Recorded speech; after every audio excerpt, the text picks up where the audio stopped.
नक्षत्र। आप सभी का हार्दिक स्वागत है।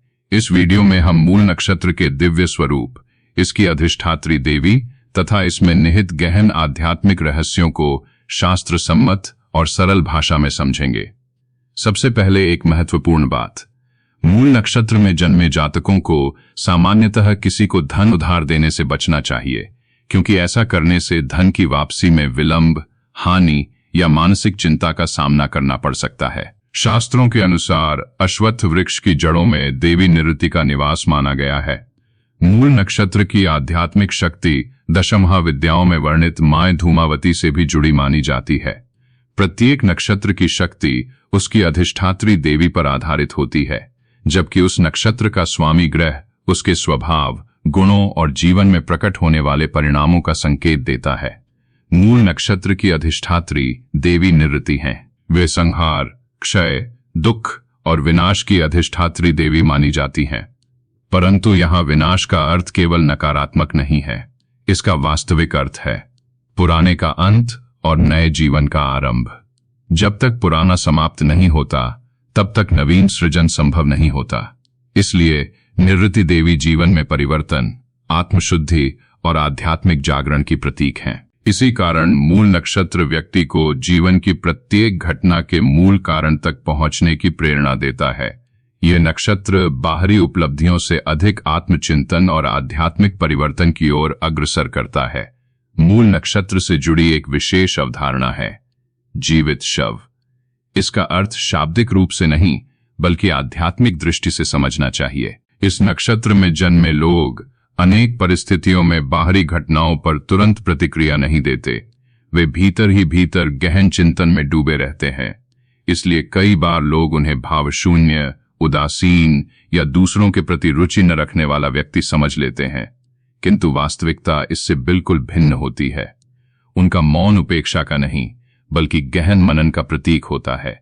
वे प्रत्येक विषय को उसकी जड़ तक समझने का प्रयास करते हैं। किसी भी निर्णय पर पहुंचने से पहले उसके कारण, परिणाम और सत्य का सूक्ष्म विश्लेषण करते हैं।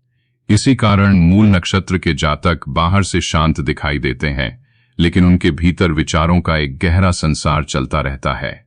यही अंतर्मुखी स्वभाव उन्हें आध्यात्मिक मार्ग पर आगे बढ़ाने वाला सबसे बड़ा गुण माना गया है।